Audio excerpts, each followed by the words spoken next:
हम लोग इसमें देखेंगे फ्रांसवा बर्नियर, जो कि एक विशिष्ट चिकित्सक थे, यानी कि स्पेशली वह क्या थे, एक डॉक्टर थे पेशे से, है ना, इसलिए लिखा विशिष्ट चिकित्सक, जिसको चिकित्सा के बारे में ज़्यादा नॉलेज हो। 1500 ईस्वी के बाद भारत में पुर्तगालियों के आगमन के पश्चात, यानी 1500 ईस्वी में ही पुर्तगाली भारत आ चुका था, उनमें से कई लोग, यानी जितने पुर्तगाली भारत आए यात्रा करने के लिए, क्योंकि शुरू में जो भी आया, अंग्रेज आया, पुर्तगाली आया, डच आया, उसका एक ही मकसद था, व्यापार करने के लिए, है ना। और बहुत सारे लोग यात्रा करने आते थे। हम लोग तो कहीं यात्रा करने नहीं जाते हैं, खाते हैं, अपने घर में रहते हैं, मस्ती से खेलते रहते हैं, टाइम पास करते हैं। वो लोग क्या करता था उस समय, सोचो, यात्रा करते रहता था। अभी बहुत सारा विदेशी घूमते रहता है हर जगह। तो वो लोग जब भारत आते थे तो दो ही चीज लिखते थे, क्या क्या चीज, रीति रिवाज, यहाँ का समाज कैसा है, यहाँ का धर्म कैसा है, प्रथा कैसा है, नियम कैसा है, उन चीजों की कहानी लिखते थे। कुछ लेखक जो है ना, उनमें से जितना भी पुर्तगाली आया उसमें से कुछ लेखक ऐसा था जो क्या क्या, कुछ चुनिंदा लोग यहाँ के ग्रंथ, यानी भारतीय ग्रंथ का अनुवाद किया। अनुवाद का मतलब क्या होता है, ट्रांसलेशन करना। इंग्लिश को इंग्लिश ट्रांसलेशन बनाते हैं, हिंदी को इंग्लिश करते हैं कन्वर्ट, उसी तरह से भारतीय ग्रंथ को उन्होंने ट्रांसलेट करके यूरोपीय भाषा में बदला। जिसमें से एक उदाहरण है जेसुइट रॉबर्टो नोबिली। नाम क्या था, नाम भी बहुत सुंदर सुंदर है। जेसुइट रॉबर्टो नोबिली ने भारतीय ग्रंथों को यूरोपीय भाषा में अनुवादित किया था। सबसे प्रसिद्ध यूरोपीय लेखक में से एक नाम आता है दुआर्ते बरबोसा। क्या नाम आता है, दुआर्ते बरबोसा, जो दक्षिण भारत गया था। उन्होंने वहाँ के बारे में दो चीजें लिखी थी, व्यापार के बारे में और समाज के बारे में। चूंकि ये दोनों चीजें उसे पसंद आई होगी, बहुत अच्छा तरीका से हो रहा होगा, इसलिए इन्होंने ऐसा किया। कुछ समय बाद, कालांतर का मतलब क्या होता है, कुछ समय बाद, यानी 1600 ईस्वी में, यानी 1600 ईस्वी के बाद अंग्रेज भी आ गया भारत, डच भी आ गया, फ्रांस, और उसके बाद फ्रांसीसी यात्री भी आ गए। उसमें से एक फ्रांसीसी था जिसका नाम क्या था, जोहरी जियो बैप्टिस्ट टेबरनियर। क्या नाम था, जोहरी जियो बैप्टिस्ट टेबरनियर, जिसने कम से कम 6 बार भारत की यात्रा की। तो सिंपल सी बात है, जो चीजें हमें पसंद आएगा उस चीज पर बार बार हम खाने का कोशिश करेंगे, है ना। जैसे लड़कियों को गुपचुप पसंद होता है, गोलगप्पा, तो जब देखेगा ठेला तो पहुंच जाता है, अच्छा खा लेते हैं 10 रुपया का, है ना, ऐसा होता है। तो ये चीजें, अब तो ये चीजें हम लोग देख लिए यहाँ तक। तो क्या हो गया कि जो जियो बैप्टिस्ट टेबरनियर था, उन्होंने 6 बार भारत की यात्रा की, और विशेष रूप से यहाँ के किस चीज से प्रभावित था, यानी कौन से चीज से वो ज्यादा खुश था, किस चीज को वो पसंद किया था, यहाँ के व्यापारिक स्थिति को, है ना, यानी कि यहाँ के व्यापार से वह बहुत ही ज्यादा प्रभावित था। जैसे हम लोग पढ़ते हैं ना, वास्को डी गामा भारत आया था 1498 ईस्वी में, और वह जब यहाँ आया उसको स्वादिष्ट स्वादिष्ट मसालेदार भोजन मिला, बहुत पसंद आया, तो यहाँ से मसाला ले गया, 60 गुना ज्यादा दाम में वहाँ बेचा था, तो कहीं ना कहीं प्रभावित तो होना ही था।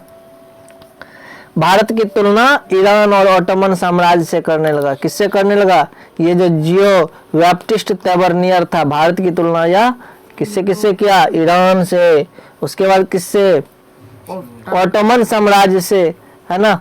इनमें से कई यात्री, जैसे एक यात्री का नाम है इतालवी चिकित्सक मनुकी, वह तो बेचारा वापस गया ही नहीं यूरोप, उसको भारत ही पसंद आ गया, यहीं पर बस गया, है कि नहीं। यहाँ पर मुसलमान कहाँ से आया, वही मुगल आया, पहले बाबर, तैमूर वंश का, यहाँ पे मुगल वंश का स्थापना कर दिया, सबका बाल बच्चा होते गया 200 साल तक राज किया, 250 साल तक सारा यहीं बस गया। तो ऐसे हुआ, तो एक देखो ये भी बस गया, कौन, इतालवी चिकित्सक। इतालवी चिकित्सक का मतलब समझते हो, इतालवी नाम का एक जगह से आया हुआ चिकित्सक जिसका नाम क्या था, मनुकी था, समझ में आ गया। तो मनुकी वह भी भारत में ही बस गया, यूरोप गया ही नहीं। फ्रांस का रहने वाला फ्रांसवा बर्नियर भी क्या था, एक चिकित्सक था, राजनीतिक दार्शनिक था। राजनीतिक दार्शनिक का मतलब क्या होता है, हमारे यहाँ जो राजनीति होता है, पार्टी पॉलिटिक्स होता है, उन पर विचार रखने वाले में से एक थे, यानी समझदार व्यक्ति थे। और इसके बाद जो है इतिहासकार भी थे वो, कई और लोगों की तरह वह भी क्या थे, मुगल साम्राज्य के अवसरों की तलाश में भारत आया था। हर कोई चाहता है कि पैसा कमाए, मान सम्मान कमाए, इज्जत प्रतिष्ठा कमाए, हर कोई चाहता था, वह भी चाहता था, उसके पास भी नॉलेज था। उन्होंने क्या किया, उसको भी मौका मिल गया। कब? 1656 से 1668, यानी कि 12 बरस तक भारत में वह रहा था, है ना।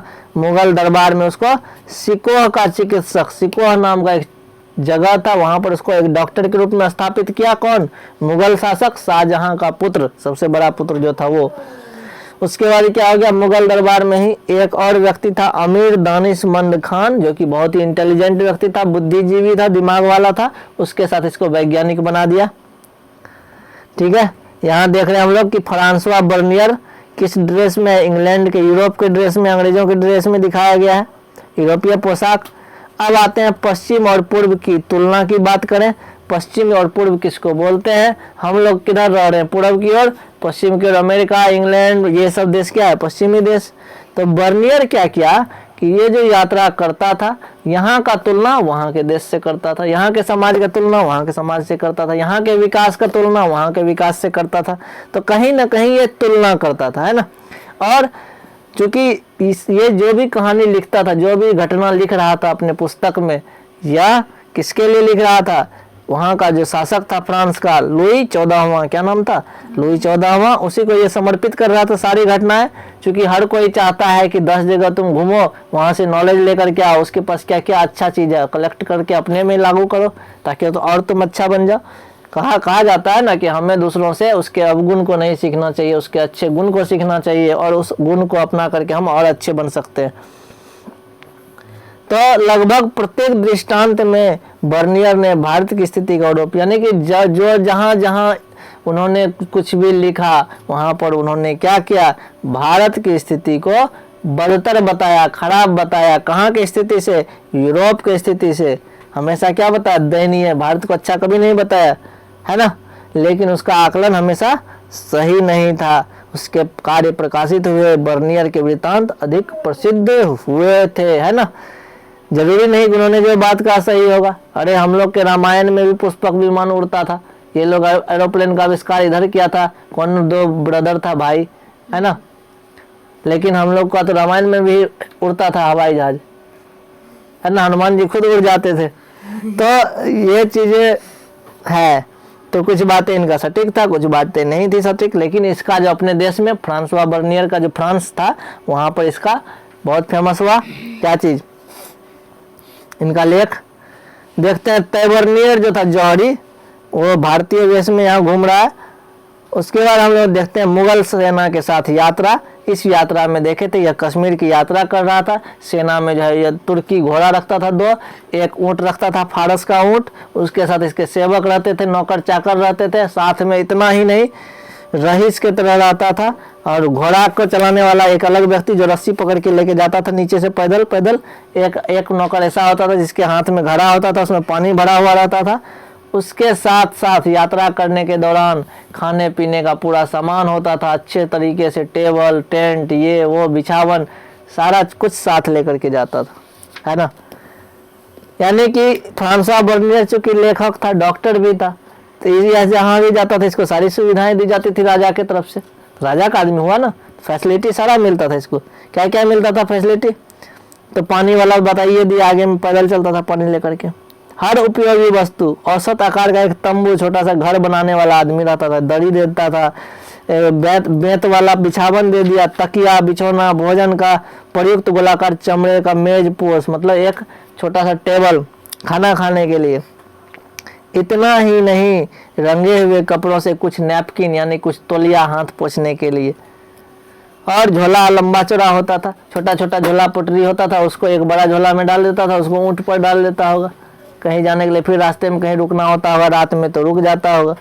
ये चीजें, इसके साथ साथ इतना ही नहीं, क्या क्या रहता था? खाने वाला कपड़ा, वस्त्र, बढ़िया चावल, सौंफ रखता था साथ में, क्योंकि वो मीठा लगता है, नींबू, चीनी, दही, ये सब, है ना। शरबत बना के नींबू पीने के लिए, दही से ताजगी अच्छा कुछ नहीं होता है। दही पोड़ लो, उसको पानी में घोल लो, हल्का सा पी जाओ, एकदम गर्मी के मौसम में बढ़िया काम करता है।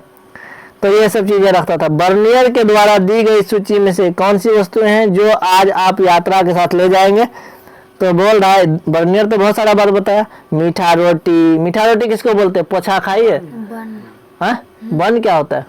उसका इंग्लिश मीठा रोटी खाए हो कभी? ये क्या होता है? ठीक है, तो मीठा रोटी, नींबू, चीनी का भंडार, दही, और बाद पानी। अब तुम लोग इसमें से क्या क्या ले जाना चाहोगे कहीं जाओगे तो? बताओ जल्दी से। तो तुम लोग अपना अकल लगाना, क्या क्या ले जाना चाहोगे। ठीक है, कहीं यात्रा करोगे तो बर्नियर तो इतना कुछ लेके गया था। भारत के विषय में विचारों का निर्माण, जैसे हम बचपन में जब स्कूल जाते थे तो भारत के विषय में विचारों का निर्माण और प्रसार, भारत के विषय में विचारों का सृजन और प्रसार यूरोपीय यात्रियों के वृत्तांतों ने उनकी पुस्तकों के प्रकाशन और प्रसार के माध्यम से यूरोपीय लोगों के लिए भारत की छवि के सृजन की सहायता की। कहने का मतलब क्या हो गया? हम लोग कभी भी कहाँ नहीं गए हैं?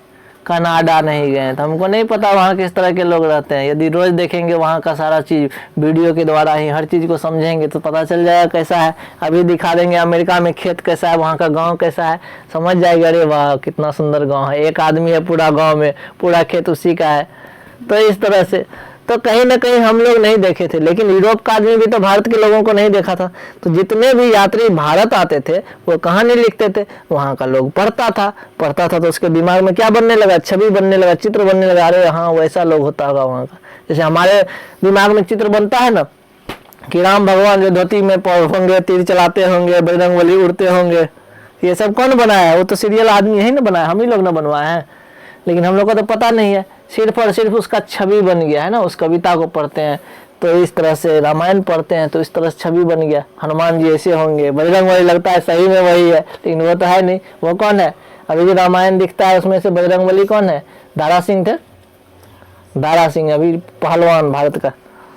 तो ये चीजें तो कहीं ना कहीं उसका क्या बन गया? हमारे पास छवि बन गया। अब वो कहानी सुनाए थे ना, वो जो राम भगवान का रोल किया था, सड़क किनारे जा रहा था, उसको प्यास लग गया, किसी के घर में घुस गया, तो वहाँ पे रामायण संजोग से चल रहा था, तो वो जाके चुपचाप खड़ा हो गया पीछे, उसके वो बेचारा देख रहा था, अकेले था घर में। अचानक से उसका नजर पीछे गया तो देखा टीवी में, एक बार फिर पीछे देखा प्रभु प्रकट हो गए, तुरंत वहां से उठा पैरे पे गिर गया। ठीक, तब तो ये कुछ नहीं बोल रहा था, ऐसे भी हाथ उठा दिया। ठीक है, तो कहीं ना कहीं क्या बन गया है? लोगों के दिल में, हृदय में एक छवि बन गया उनके प्रति। तो यूरोप के लोगों के मन में भी भारत के प्रति क्या बन गया? छवि बन गया। और इस छवि को बनाने में मदद कौन किया? वो जो यात्री आते थे घूमने के लिए, उन्होंने जो पुस्तकें लिखी उनके द्वारा। बाद में 1750 के बाद जब शेख इतिसमुद्दीन और मिर्जा अबू तालिब जैसे भारतीय ने यूरोप की यात्रा की, यहाँ का जो मुसलमान था वो लोग भी भारत दूसरे देश का यात्रा करता था, जिसके पास पैसा है तो उड़ाएगा ही। तो शेख इतिसमुद्दीन और मिर्जा अबू तालिब ये भारतीय मुसलमान थे, ये यूरोप की यात्रा की और उन्हें यूरोपीय लोगों की भारतीय समाज की छवि का सामना करना पड़ा। मतलब वहाँ का दिमाग में बैठा दिया गया, अरे वहाँ पर कुछ नहीं है, ऐसे है वैसे है, पढ़ा लिखा नहीं है, बहुत सारी बातें। तो यहाँ का लोग जब गया तो उन बातों का वहाँ सामना करना पड़ा। होता है ना, गांव का आदमी चला जाए फटा पुराना कपड़ा पहने तो बाजार में क्या, अरे गाँव से आया है कोई होगा, इस तरह से। तो उसके माइंड में क्या बन गया? छवि बन गया ऐसा। तो ये चीज, छवि का मतलब एक तरह से प्रतिबिंब या फिर जो भी बोलो। अब हम लोग देखते हैं बर्नियर के कार्य फ्रांस में 1670 से 71 में प्रकाशित हुए। अगले 5 वर्षों के भीतर ही अंग्रेजी, डच, जर्मन, इतावली भाषाओं में अनुवाद हो गया। बर्नियर जो कहानी लिखा, ठीक है ना, उसके 5 साल के अंदर उसके कहानी का अनुवाद हो गया। किस किस में? अंग्रेजी, डच, जर्मन, इतावली भाषाओं में भी अनुवाद हो गया है ना। 1670 ईस्वी और 1725 ईस्वी के बीच उस वृत्तांत फ्रांसीसी में 8 बार पुनः मुद्रित हो चुका है। कहने का मतलब क्या हो गया?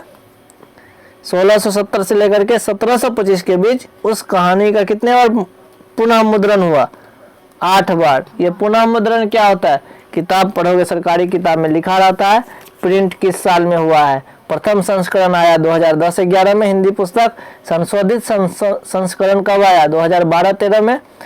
उसके बाद क्या हुआ, पुनः मुद्रण हुआ 2013-14 में, फिर पुनः मुद्रण हुआ 2014-15 में, फिर पुनः मुद्रण हुआ 2015-16 में, पुनः मुद्रण हुआ 16-17 में, और उसके बाद 17-18 में। तो ये क्या हुआ, पहली बार बुक प्रिंटिंग हुआ 10-11 में, कितने से बार हुआ, 1 2 3 4 5 6 बार। तो यही चीज, तो पुनः मुद्रण कितने बार हो गया इसका, 8 बार हो गया। 1684 ईस्वी तक यह 3 बार अंग्रेजी में पुनः मुद्रित हुआ। एक तो ये अपने भाषा में लिखा था, फ्रांसीसी भाषा में, फ्रेंच भाषा में, उसके बाद अंग्रेजी भाषा में 3 बार पुनः मुद्रण हुआ, और अरबी और फ्रांसीसी वृत्तांत जिसका प्रसार हस्तलिपि के रूप में होता था। और अरबी और फ्रांसीसी वृत्तांत कैसे लिखा जाता था, हस्तलिपि यानी हाथ से लिखा जाता था। प्रिंटिंग का तो खोज हुआ था, बहुत पहले हो चुका था, चीन में हो गया था, यूरोप में भी कुछ कुछ गया था। 1800 से पहले सामान्यतः प्रकाशित नहीं होते थे, जो पूरी तरह से विपरीत था। 1800 के बाद ज्यादा प्रिंटिंग होना शुरू हो गया था। अब आया क्या, भारतीय भाषाओं में बहुत प्रचुर यात्रा वृत्तांत साहित्य उपलब्ध है। भारतीय भाषा में क्या है, ये सारे वृत्तांत उपलब्ध है ना। हिंदी में हम लोग अपने घर की बोली में जाने वाली भाषा में यात्री लेखक के विषय में पता कीजिए। अब तो सब भाषा में हम लोग क्या कर सकते हैं, इन कहानियों को पढ़ सकते हैं। प्रधानमंत्री जो है मोदी क्या करता है, प्रत्येक महीना के अंतिम रविवार को जो है मन की बात करता है ना। उस मन की बात को हिंदी में बोलता है ना। उसका ट्रांसलेशन होता है 24 घंटा के अंदर में, इंग्लिश में, तमिल में, कन्नड़ में, अलग अलग भाषाओं में। चूंकि हमारे देश में राष्ट्रभाषा क्या है, हमारे देश की, हमारे देश की कोई राष्ट्रभाषा नहीं है। हमारे देश में कुल 22 भाषा है, और हर एक भाषा का वैल्यू क्या है, समान रूप से है। ठीक है, समझ में आया। तो इस तरह से हम लोग आगे जाते हैं। अब यहीं तक रहने दो, देखते हैं फिर आगे।